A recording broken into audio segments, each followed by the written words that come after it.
Week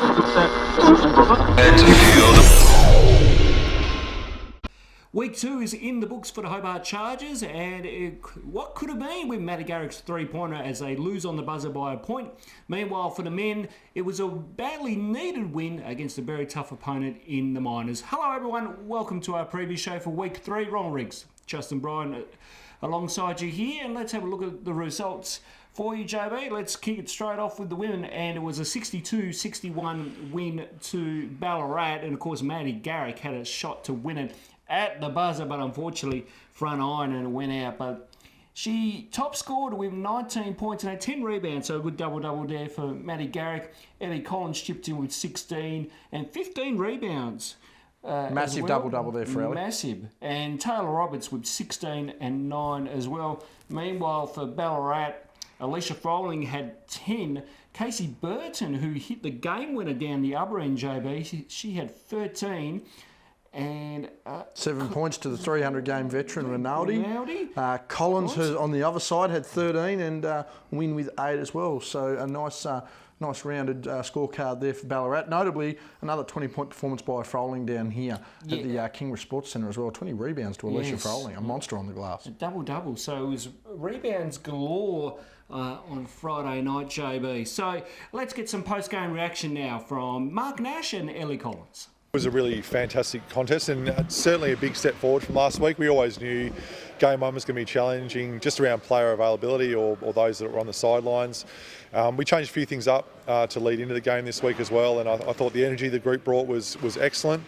And you know, our first quarter was outstanding. We got the ball inside. Taylor Roberts was great. And unfortunately, second and third quarter, we went away from that. We really lived a bit too much on the three-point line. Ended up only 25% for the game there. So it's really that second and third quarter just went away from what was working for us. But again, the fight at the end, and beaten by a tough shot. 20 seconds to go. Exactly. I think we've only had 2 full trainings together as a squad. So each game we're going to keep learning and keep improving, and it felt a lot better tonight. Yeah, I was going to say, throughout the game, you girls made some mini runs and just much better intensity. The body language was much better, and it just looked like there was a real want out there to win tonight. Yeah, exactly. I think losing by 30 last week was a real eye-opener to us. We don't want to do that every week. So tonight we chose to let's do the 1%ers and come together as a group, and it felt, really good. So the thoughts there from head coach Mark Nash and, of course, Ellie Collins and JB. A great game on Friday night and really good improvement from the week before. Absolutely. It was a tale of two halves. First half was really gritty and gutsy. It was one of those... not a lot of shots falling, but a lot of effort on both ends. I think the big one that you and I took out of that, particularly in the first half, was Froling versus Roberts. They were going at each other one-on-one at either end of the floor. Obviously, you saw how that one played out. Almost a draw in a sense. I think credit to Taylor Roberts and just how well she held Alicia Froling after her sister Keely had an absolute monster game the week prior. A big shout out to Christy Rinaldi, who had her 300th game for Ballarat in a win, mind you. The second half was very much more free-flowing, a lot more exciting, a lot more energetic, and I'd say a lot more efficient too, Ronnie. Both sides weren't as scrappy as much, but they had their shots falling, they were getting their rebounds, they were running through their sets, and they were getting done what they wanted to do. You and I got very excited towards the end of the game. Matty Garrick really put in a massive second half. She was struggling through the first 2.5 quarters. I think she would admit that as well.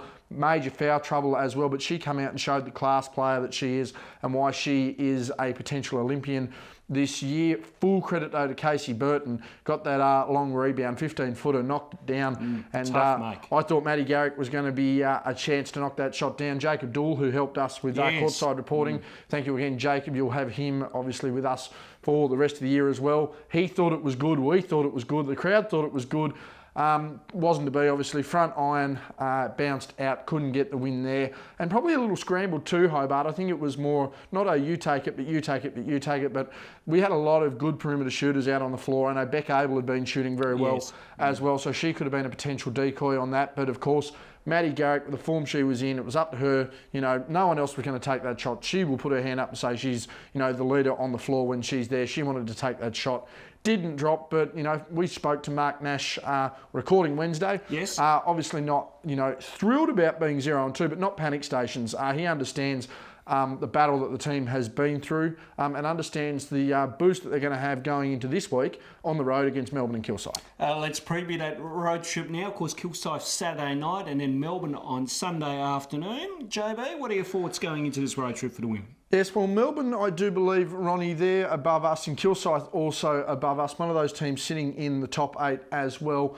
Always going to be hard to be back-to-back on the road, and I think this is going to be the true test of the fitness and the pre-season and the jumbled pre-season that we'd had as a club. Obviously, the massive boost for the Chargers this week in the women's team is Shana Thompson. She's returning from a quadricep tear, and having spoken to Mark Nash today, day of recording, she's going to be, managed well. Obviously, if Shana's going to pull up sore, we're not going to run the risk of another potential injury, because re-injuring that quadricep could be a 12-month injury, and very much could, have some effect on her moving forward professionally, and certainly would have an effect on the club going forward. So I think, there's going to be some man management. There's going to be some eager beavers to get out on the floor and play and get on this first road trip. Obviously, a road trip like no other, as we found out on Friday night before we went to air in the women's game.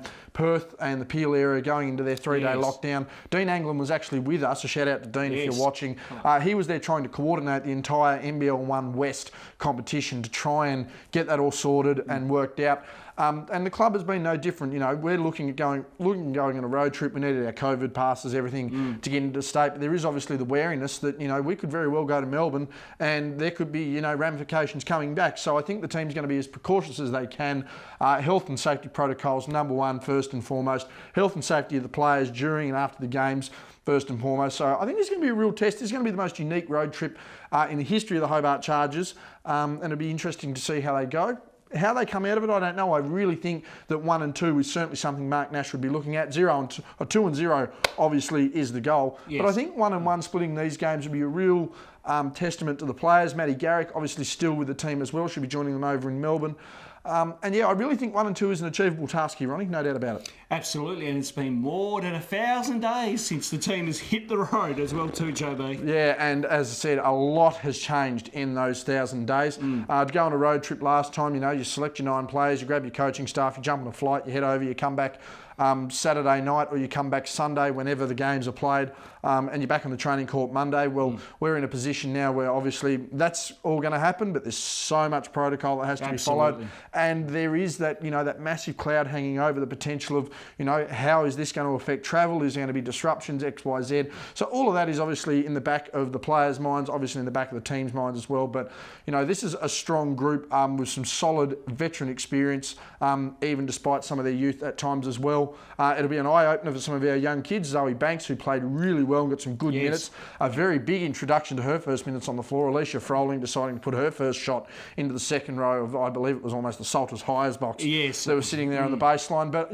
one of those, someone like Zoe's going to get immense experience in 2 weeks. And that's experience a lot of these players wouldn't have had through their young careers either. So it'll be a test. But I think 1 out of 2 is certainly an achievable goal for this women's side. Absolutely. So game against Kilsyth Saturday night. You can watch that through the NBL 1 website or the NBL app, and of course Sunday afternoon as well too, again by the NBL 1 website or the NBL app. We'll make sure we have details up on our social media throughout the weekend where you can access the links to that game as well too, JB, as well too. We'll take a quick break. Now in this break, JB went through the whole sponsor list, which was... Oh, I do remember doing that, yes. So you went through the whole sponsor list right at the end of the night, and what we've done, we still had the recording on... We've clipped it together. So... Get a cup of tea, sit down, a couple of biscuits. This one's going to be a long one. But so shout out to all our sponsors for 2021. Absolutely. When we come back, we'll have the men's results for you after this. On behalf of the Mackay Timber Hobart Chargers, naming right Mackay Timber, our platinum sponsors for the women Mackay Timbers, for the men Clennett's Minor 10, our gold sponsor Swisho Hoops Academy, our bronze sponsors Halls Water Wastewater Treatment Services, Jayco Hobart and Salters Hire Contra. Shout out to our scoreboard hero and our graphics you will see on social media, core staff, our community partner Wilson Homes, our mental health partner Speak Up Stay Chatty, our media partners in the Mercury, 7HOFM and Beetle Black Media, our corporate box sponsors including THA, Davey Street Discount Pharmacy, Lion Co and North City Cars. Our coaches sponsors tonight, Dobson Mitchell Allport sponsoring Mark Nash and core staff again sponsoring Anthony Stewart. Finally, our player sponsors, Rockwell Bar and Grill, Precision Plumbing, Trans Enterprises, Sam Proprietary Limited, The Barbershop, Bellamac, Home Smarts, Mermaids Takeaway, The Hanging Garden, Halls Water Wastewater Management, Bulk Nutrients, JMC, and Express Service Centre. As they say in the classics, Ronnie, yibbida yibbida. And welcome back. So let's have a look at the men's results for you now. And it was a win for our Hobart Chargers men's team. 81-77 was our scoreline at the Kingdom Sports Centre on Friday night. Top scorers was Cohen Sapwell with 26 points. He come up big after not having the best of opening nights back in round one. Jonathon Mines keeps his form continuing on, JB, had 25 points. Further point on Jonathon Mines a little later too. That is a man who has got some fire in the belly. Absolutely. Even messaged Chargers TV personally to express some feelings as well too. Jacob Richards had 10 points as well, along with Jack Stanwicks with 11. Meanwhile, for Ballarat, Davo Hickey continues his good form with 23 points. And Dan Coof had 18 points as well too. And Will Hines, the local youngster from Ballarat, had 11 as well too. A great bounce-back win for our men, JB, as we roll the footage. And what were your thoughts of this game? Jumped out to a very nice start, got out to a double-digit lead. And honestly, Ronnie, although they were shaky in periods, didn't look back. We often talk about it on the broadcast and we talk about it locally. Generally, when a team gets a lead, there's always a hump point when a team's trying to work their way back. For Ballarat, it was that 4-5 point gap, trying to close it from 2 possessions to 1 possession to really start tightening the screws against Hobart, and they simply weren't able to do it. And I think that was a full credit to the effort and the hustle of the young Chargers. You know, while they were converting from deep, a massive conversion rate from deep, you know, while they were playing undersized, they were playing with heart and effort. And honestly, it was that heart and effort that got them over the line. Absolutely. Let's get some post-game reaction now from Anthony Stewart and Cohen Sapwell. I've been looking on paper, they're probably one of the top 4 teams in the league, and to come out and squeeze that win out with a young group that we got, credit to them. They brought the energy and good things happened. We rebounded a lot better this week. I thought Geordie Hargrave was huge for us off the bench, and we seem to all be playing our role. We've got Zach to come in next week, but I couldn't be prouder of the young guys. It was awesome. Yeah, 100%. Last week wasn't super happy. I didn't think I did anything poor. I think it was just more shots came my way today. We had, Jono was getting some pretty serious coverage defensively, so I think we ought to step up and make some shots tonight, and we did. Throughout that game, you were able to hold on to a lead, and the lead kind of, lapsed back down those single digits. But then you were able to find some ways. So Ballarat asking some questions, but you guys had the ultimate answers in the end. I think it just comes back down to actually executing offensively. And they've got some serious players. You got the big fella, Kenyon, and Hickey. They're all some next level players. So I think we did a great job tonight defensively, just limiting their shots, and then our offense just moving the ball, keep finding the right guy. So the thoughts there from Anthony Stewart and Cohen Sapwell. Also too, JB, we were able to get Brendan Joyce from the Ballarat Miners to give some post-game thoughts. You can see that video up on our YouTube page, so just get along to our YouTube channel and check that one out. Let's have a look at the road trip now, obviously Kilsyth, Melbourne. And when we talked to head coach Anthony Stewart, JB, my question was, is he looking to split the road double? He quickly dashed that question down the drain. He wants to go 2-0 on this road trip. And I think a very capable 2-0 road trip. Massive inclusion this week. Zach White, chairman of the boards, one of the best defenders in the league, while playing undersized at around that 6'7", 6'8" mark compared to some of the giants in the game. Obviously, Ballarat walking in with 2 players well above that 6'11" mark on the weekend. Zach didn't play. He will have some welcome relief knowing that the way this team plays undersized and occasionally undermanned at times will make his job a lot easier. Obviously going in against Melbourne and going in against Kilsyth, it's going to be a different task. Melbourne just sitting outside that Kilsyth just sitting below us. So, certainly some achievable and reachable targets here for the Hobart Chargers. And I think a lot of it's going to reflect back to, setting the pace early, getting out to that strong lead, playing with heart, playing with hustle, and getting that energy going as well. I mean, you only had to see at the start of that game, Jonathon Mines comes across and smacks Dennis Coof into the corporate sponsored box. Yes. That really energised the team. You had him helping hard on defence, him and Cohen Sapwell knocking shots down. Special mention to Geordie Hargrave. Yes. While Ambrose Augusta in round 1 was the energy for the second unit, Geordie Hargrave used all 5 fouls across, playing some substantial minutes as well, but he was the the Energizer Bunny for that second unit, whether it was playing good defence, whether it was getting rebounds, whether it was forcing stops.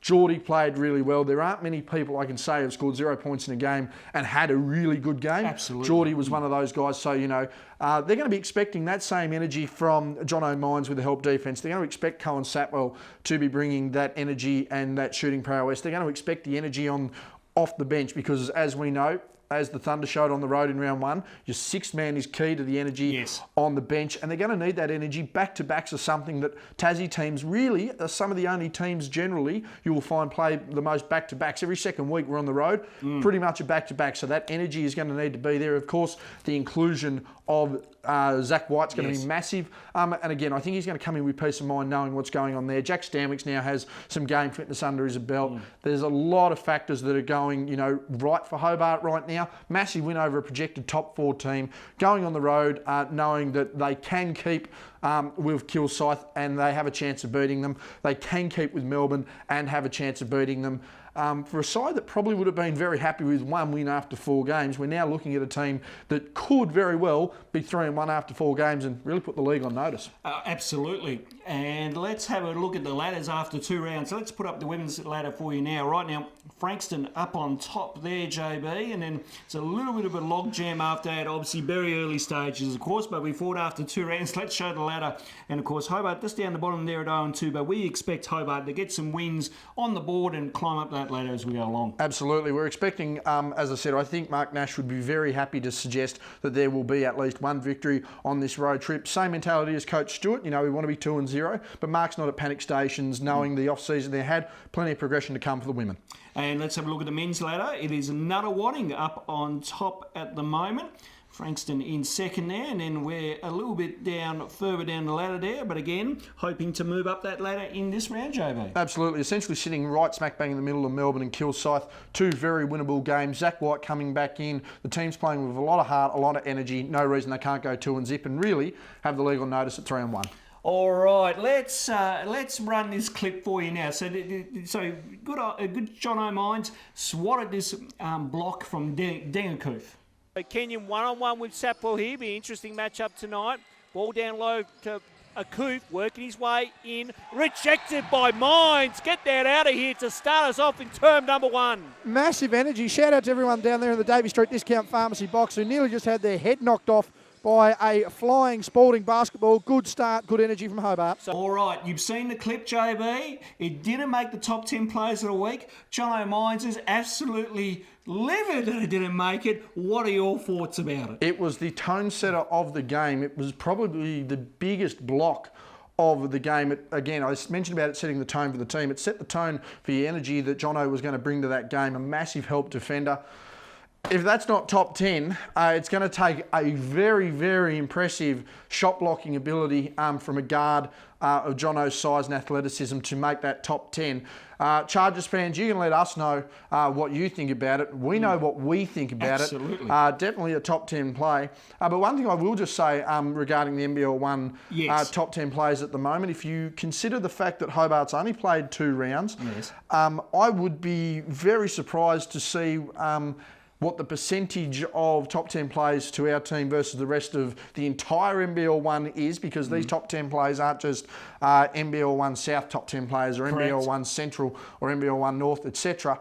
They're all across the entire league, and Hobart has had a very good representation by scale in the top 10 players of the week so far. So I think a full credit at the moment to the way these guys and girls are playing, despite the fact that realistically, on the overall scheme of things, we're 1-4, or 1 from 4, 1 win in the men's, 1 loss in the men's and 2 defeats in the women. I think we're playing some really good crowd-pleasing brand of basketball, and I also think that's reflective, Ronnie, in the 2 consecutive sellouts we had at the Kingborough Sports Centre. Thank you to everyone who has been able to sell out the Kingborough Sports Centre. A massive thank you to the entire volunteer army as well to be able to facilitate that. And once again, no COVID breaches on a sellout on a sellout game. So it's been a tremendous vibe at the Kingborough Sports Centre. The energy is transferring to the players, and that's why we're making the top 10 of the week consistently. But we didn't make the play we wanted to make this week.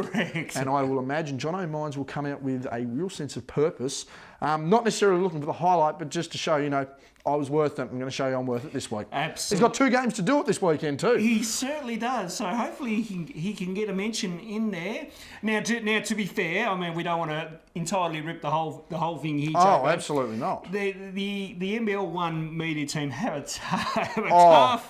tough gig. You're looking at NBL 1 Central, NBL 1 West when that comes back into play, and the NBL 1 North when that tips off. So there's going to be a lot. A shout out too, Maddie Garrick made our plays of the week in the women with her nasty crossover in 3. Yes. Stared the opponent down on that as well. Previous week we had Cohen Sapwell and Maddie Young making it as well, and I do believe Maddie Garrick made it, or Taylor Roberts made it maybe. There was a solid play the week before as well. So realistically, in 2 weeks of competition, we've had 4 top 10 highlight plays. We're doing pretty well, I must say. But no, massive shout out one to the NBL 1 media team and the NBL 1 crew in general. The duress you could see with Dean Angland trying to organise the West competition on Friday night was unbelievable. Obviously, we provided some update as we could. But no, under trying times and under duress and circumstances, a massive effort and a well done to everyone so far involved in the NBL 1. Yes, absolutely. No, it's all guns blazing at NBL 1.